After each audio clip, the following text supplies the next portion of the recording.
పెళ్లి కాని పెళ్లి కొడుకుల్నే టార్గెట్గా చేసుకొని ప్రస్తుతం రాష్ట్రంలో జరుగుతున్న అరాచకాలు తాజాగా విజయవాడలో ఇలాంటి అంటే ఇప్పుడు సాధారణంగా చాలామంది పెళ్లి కాని ప్రసాదులు అయితే ఎక్కువైపోతున్నారు.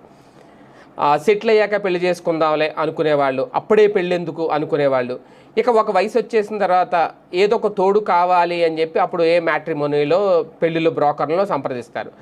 ఆ వచ్చే అమ్మాయి ఎలాంటిది అనేది వచ్చే వరకు ఎవరికీ తెలియదు.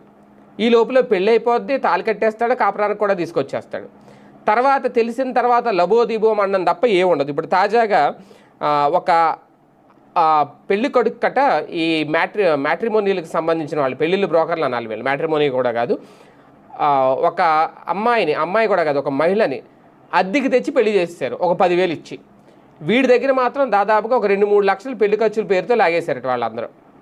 ఇందులో ఏదో అంటారు కదా లింకులు, చైన్ లింకులు, ఒకటి కాదు, చాలా పెద్ద విచిత్ర